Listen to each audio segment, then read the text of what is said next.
नमस्कार दोस्तों। पारा चिनार में 2 पैसेंजर बसों पर जबरदस्त आतंकी हमला हुआ है, जिसमें कम से कम 42 लोग मारे गए और 25 से अधिक लोग बुरी तरह से जख्मी हो गए। यह पाकिस्तान की घटना बहुत ही दयनीय है। यह घटना आज यानी गुरुवार को हुई है। आइए विस्तार पूर्वक समझते हैं कि यह घटना क्यों हुआ। पारा चिनार जो पाकिस्तान के खैबर पख्तूनख्वा प्रांत का हिस्सा है, हाल ही में एक बेहद दर्दनाक घटना का गवाह बना। स्थानीय निवासी जियारत हुसैन ने बताया कि यह हादसा तब हुआ जब 2 पैसेंजर व्हीकल्स के काफिले, एक पेशावर से पारा चिनार और दूसरा पारा चिनार से पेशावर की ओर जा रहा था।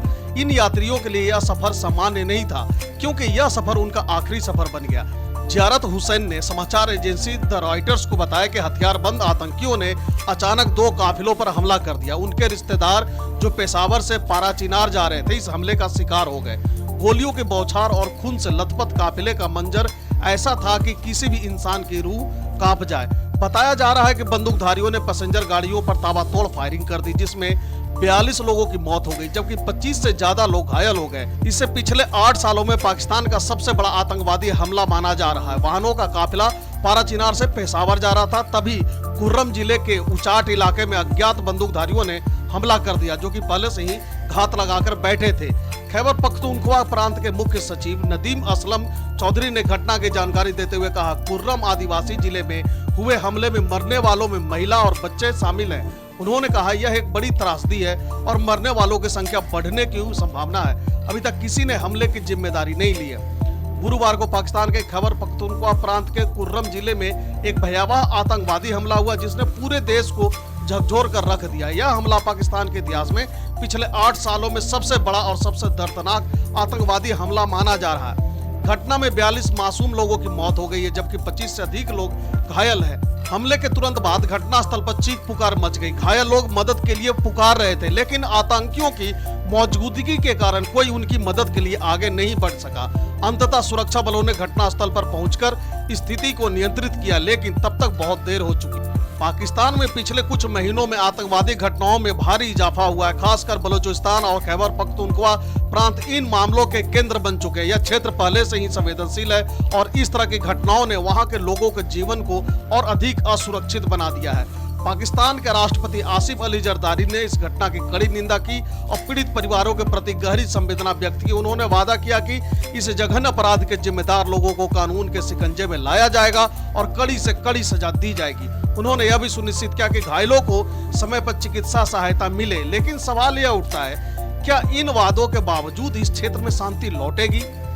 कुर्रम जिला जो अफगानिस्तान की सीमा से सटा हुआ है, लंबे समय से सांप्रदायिक और जनजातीय झड़पों का गढ़ रहा है। इन झड़पों के कारण न केवल सड़कें और मुख्य रास्ते बार बार बंद होते रहे, बल्कि इसने हजारों निर्दोष लोगों की जान भी ली है। सांप्रदायिक हिंसा और आतंकवाद का यह सिलसिला क्षेत्र की प्रगति में सबसे बड़ा बाधा है। इस घटना की घटनाओं ने आम लोगों के जीवन को पूरी तरह से अस्त व्यस्त कर दिया है। पारा चिनार से पेशावर जाने वाले लोग अब हर सफर को एक खतरे के तौर पर देखते हैं। स्कूल जाने वाले बच्चे, रोजगार के लिए यात्रा करने वाले मजदूर और अपने परिवार से मिलने वाले लोग सभी डर और चिंता के साये में जी रहे हैं। इस घटना ने एक बार फिर पाकिस्तान की सुरक्षा व्यवस्था और आतंकवाद के खिलाफ लड़ाई पर सवाल खड़े कर दिए हैं। आतंकवाद के खिलाफ लड़ाई में सरकार की रणनीतियों को और मजबूत बनाने की जरूरत है। साथ ही स्थानीय प्रशासन को भी यह सुनिश्चित करना चाहिए कि क्षेत्र के लोगों को सुरक्षा का एहसास हो और वह अपनी सामान्य जिंदगी की ओर लौट सके। पारा चिनार की यह घटना सिर्फ एक आंकड़ा नहीं है, यह उन अनगिनत मासूम जिंदगियों की कहानी है जो आतंकवाद के कहर का शिकार हो गई।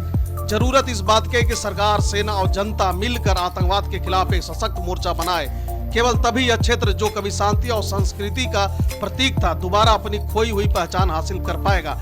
इस हमले ने पाकिस्तान की सुरक्षा व्यवस्था पर गंभीर सवाल खड़े कर दिए हैं। सरकार और सेना के आतंकवाद के खिलाफ कई अभियान चलाए गए, लेकिन इस घटना ने यह दिखा दिया कि आतंकवादियों का नेटवर्क अभी भी बेहद मजबूत है।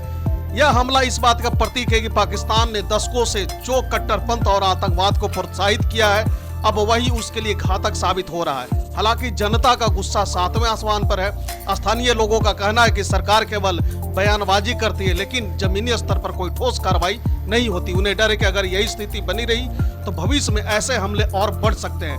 पाकिस्तानियों को अब यह समझना होगा कि कट्टरपंथ और आतंकवाद को बढ़ावा देना केवल विनाश की ओर ले जाता है। सरकार को न केवल आतंकवादी संगठनों के खिलाफ कठोर कार्रवाई करनी चाहिए, बल्कि जनता के बीच शांति और एकता को भी बढ़ावा देना चाहिए। अंतर्राष्ट्रीय समुदाय को भी पाकिस्तान पर दबाव बनाना चाहिए कि वह अपनी नीतियों में बदलाव लाए। कुर्रम जिले का यह हमला एक चेतावनी है कि अगर आतंकवाद के खिलाफ सख्त कदम नहीं उठाए गए तो स्थिति और भयावह हो सकती है। यह वक्त है कि पाकिस्तान अपनी गलतियों से सबक ले और शांति और विकास की ओर कदम बढ़ाए। जब तक आतंकवाद की जड़ें नहीं काटी जाएगी तब तक निर्दोष लोगों की जान जाती रहेगी और यह सिलसिला कभी खत्म नहीं होगा। पाकिस्तान हमेशा से आतंकवादियों को पनाह देता रहा है और उनके द्वारा की गई डिमांड पूरा करता रहा है ताकि वह भारत को परेशान कर सके। पहले तो अमेरिका भी उनके इन कामों में सहयोग करता था। अब चीन की वजह से अमेरिका ने पाकिस्तान से थोड़ी दूरी बना ली है, लेकिन चीन भी पाकिस्तान के साथ मिलकर वही काम कर रहा है जो पहले अमेरिका किया करता था। इन्हें यह लगता है कि इन आतंकवादियों की वजह से सिर्फ और सिर्फ भारत परेशान होगा, बाकी ये सभी देश बेफिक्र होकर सिक्योर रह पाएंगे। लेकिन अब भारत ने उल्टा जवाब देना शुरू कर दिया है, चुन चुन कर इन आतंकियों की जड़ों को काट रहा है। इसका नतीजा यह हुआ कि अब यह आतंकवादी अपने ही घर को उजाड़ने में लगे हुए हैं। उसके बाद यह शायद उन देशों की तरफ भी बढ़ जाए तो अचंभा नहीं होगा जो इनको अभी संरक्षित करने में पाकिस्तान का साथ दे रहे हैं। तो दोस्तों, फिलहाल के लिए इस वीडियो में इतना ही। Thank you for watching.